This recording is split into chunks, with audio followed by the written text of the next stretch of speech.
On the morning of March 3, 2019, a woman named Claire Ashford left a voicemail for her sister. It was 6:47 in the morning. Claire's voice was calm, almost too calm. "Hey, it's me. I just wanted to hear your voice. I don't know why. Maybe I just needed to say, I love you. Call me back when you can." Her sister didn't call back until that evening. Claire never answered. She was found 3 days later in her car, parked on a dirt road 12 miles outside of Harlan, Kentucky. The engine was off. The doors were locked from the inside. Her phone was on the passenger seat, with 17 missed calls. There was no note, no signs of struggle, no explanation. But here is what made this case different from every missing person case investigators had seen before. Claire Ashford had been dead for at least 48 hours before anyone reported her missing. And yet, at 11:23 p.m. on the night she disappeared, someone used her phone to send a single text message to an unknown number. The message said 4 words. It wasn't supposed to happen. Stay with me. Because what investigators found next changed everything they thought they knew about Claire Ashford and the small town she came from. Claire grew up in Harlan, a town so small that secrets don't stay secrets for long. Everyone knew everyone. Everyone watched everyone. And yet, somehow, for years, no one had seen what was happening right in front of them. She was 34 years old, a nurse, divorced, 2 kids, a boy named Thomas and a girl named Lily, who lived with their father in Lexington. Friends described her as quiet but worn. The kind of person who remembered your birthday and never forgot how you took your coffee. The kind of person who stayed late at the hospital when her shift ended, not because she had to, but because she couldn't leave a patient alone. She had worked at Harlan County General for 11 years. She knew every doctor, every orderly, every security guard by name. She knew which vending machine on the 3rd floor got stuck, and she knew which night nurse kept a spare key under the break room sink. She knew everything about that hospital. And that, investigators would later conclude, was exactly the problem. In the 6 months before her death, something changed. It started small. She stopped attending the monthly nurses' meetings. She started taking her lunch breaks alone, in her car, in the parking garage. She applied for 2 weeks of unused vacation time and was denied. Then she quit. No explanation. No 2 weeks' notice. She sent an email on a Thursday afternoon and was gone by Friday morning. She moved out of her apartment on Sycamore Street, the apartment she had lived in for 7 years, and checked into a motel on Route 119 called the Restwell Inn. Room 14, cash only. She paid for 2 weeks at a time. She stopped returning calls. She deleted all of her social media, except for one account, under a name no one recognized. The name was listed as E. Calloway. The account had no photos. No followers. Only one post, a photograph of an empty road at night, uploaded 3 weeks before she died. The caption read, "Some roads only go one way." Investigators initially ruled her death a suicide. The toxicology report showed a significant amount of sleeping medication in her system. The car doors were locked from the inside. There was no evidence of another person at the scene. The detective assigned to the case, a man named Gerald Pruitt who had worked the Harlan County beat for 19 years, closed the file in 11 days. He would later say it was the fastest he had ever closed a case. He would later say he wished he had taken longer. Case closed. But Claire's sister, a woman named Dana, refused to accept that answer. Because Dana knew something the investigators didn't.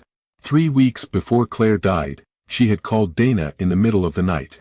It was 2:14 a.m. Dana had been asleep. She almost didn't answer. Claire was whispering. Dana could barely hear her over the sound of what sounded like traffic in the background, or maybe wind, she could never be sure. But she caught a few words before the line went dead. "They found out, they know I have it, I don't know what to do, I don't know who to trust." And then the line went dead. Dana had assumed it was nothing. Stress. Overwork. Maybe a bad dream that had bled into a confused phone call. She didn't call back that night. She told herself she would check on Claire in the morning. She never did.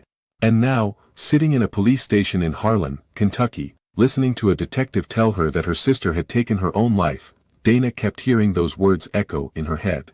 They found out. Hired a They private know investigator named Have Ray what? Colton, a former state trooper who had left the force under circumstances no one discussed. He was 54 years old, drove a gray pickup truck, and had the kind of eyes that had seen too much for too long. He was the kind of man who knew where to look, and more importantly, who to ask. What Ray found in the first 2 weeks raised more questions than answers. Claire's motel room had been cleaned. Not by the motel staff. The motel manager, a heavy-set man named Donald who had run the Restwell Inn for 22 years, told Ray he hadn't touched the room. He had assumed the police had cleaned it after their investigation. The police had not cleaned it. Someone else had. The room had been wiped down, every surface, every drawer, the bathroom tiles, the inside of the closet, the space behind the headboard. It was the kind of cleaning that doesn't happen unless someone knows exactly what they are looking for, and exactly what they need to make disappear. But they missed one thing. Behind the bathroom mirror, tucked into the gap between the wall and the mirror's backing, was a small USB drive, black, unmarked, the kind you can buy at any gas station for $3. Ray gave it to Dana without opening it. He watched her face as she plugged it into her laptop. He would later say he had never seen someone go pale that fast. The drive contained a single folder. Inside the folder, 47 photographs, screenshots, scanned documents, a handwritten list of dates and names and room numbers. Claire had been documenting something, carefully, methodically, for months. She had found something at the hospital, something buried in the patient records she reviewed as part of her nursing duties, something that didn't add up, a pattern of admissions that shouldn't exist, patients who arrived under one name and left under another, medications logged but never dispensed, a room on the 4th floor that appeared in the hospital's internal system but didn't exist on any floor plan. She had started keeping records. She had been building a case. And someone, at some point, had noticed. Dana took the USB drive to a journalist in Louisville, a woman named Sarah Merritt who covered organized crime and government corruption for a regional paper. She had broken 3 major stories in 5 years and had the kind of reputation that made certain people very uncomfortable. Sarah spent 3 weeks verifying what was on the drive. She made calls. She pulled public records. She drove to Harlan twice and spoke to 7 people, none of whom would go on record. What she found was a network. Small, careful, deeply embedded in the kind of institution that people trust without question. Claire had stumbled into the edge of it. Just the edge. Just enough to understand the shape of what she was looking at. And just enough to make herself a liability. Ray Colton traced the unknown number, the one that received the forward text message on the night Claire died. It took him 6 weeks and 3 favors he would spend years repaying. The number belonged to a prepaid phone, purchased with cash from a gas station 40 miles outside of Harlan. The phone had been activated once and used exactly twice. Once to receive Claire's message, and once, 11 minutes later, to make an outgoing call that lasted 4 minutes and 32 seconds. Ray drove to the gas station. He asked about the security footage. He was told the tapes were overwritten every 30 days. He had come 43 days too late, but the cashier remembered. Not the face, not the name, but the jacket, gray. Collar turned up even though it hadn't been cold that day. And the cashier remembered one more thing. The man had paid with a $50 bill and hadn't waited for his change. 2 months later, Dana was going through Claire's old photos on a shared family cloud account. Photos from holidays, birthdays, a trip they had taken together to Nashville 3 years earlier. And then she found one that didn't belong. It had been uploaded from Claire's phone, 2 days before she died, at 4:17 in the morning. It showed a parking lot, taken from inside a car, through a rain-covered window, blurry, dim, but clear enough to make out 2 figures standing near the entrance of a building Dana recognized. It was Harlan County General. Dana sent the photo to Ray. Ray stared at it for a long time. Then he made a phone call he had been putting off for weeks. The investigation is ongoing. Dana still lives in Louisville. She has copies of everything stored in 4 separate locations, 2 physical, 2 digital. Her lawyer has standing instructions. If anything happens to Dana, everything goes public within 24 hours. Ray Colton continues to work the case. He doesn't discuss it. First article He does 7 months after Dana came to her. It named no names. It described patterns, relationships, timelines. It was careful and precise, and it asked more questions than it answered. She received a note under her apartment door the morning it was published. 4 words, handwritten, no signature, You should stop now. She didn't stop. The motel room at the Restwell Inn has been rented out 17 times since Claire Ashford stayed there. The mirror has been replaced. The walls have been repainted. But sometimes, late at night, Donald the manager walks past room 14 and stops. He's not sure why. He just does. And somewhere in a filing cabinet in the Harlan County Sheriff's Department, Claire Ashford's case file sits in a manila folder marked closed. Ruled a suicide. 11 days. Fastest case Gerald Pruitt ever closed. He retired 8 months later. Moved to Florida. Doesn't talk about Harlan. Dana still has the voicemail. She has never deleted it. She keeps it backed up in 3 places.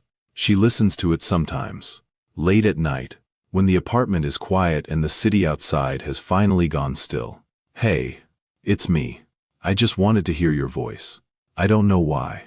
Maybe I just needed to say, I love you. Call me back when you can.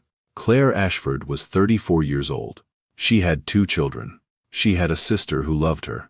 She had found something she wasn't supposed to find. And she had been careful enough, and brave enough, and maybe just unlucky enough, to keep looking. Whatever was on that 4th floor of Harlan County General, whoever was in that parking lot at 4:17 in the morning 2 days before she died, whatever 4 words were spoken in a 4-minute and 32-second phone call on the night her body was found, Claire Ashford knew, and someone made sure she couldn't tell anyone. The voicemail is still there. The case is still closed.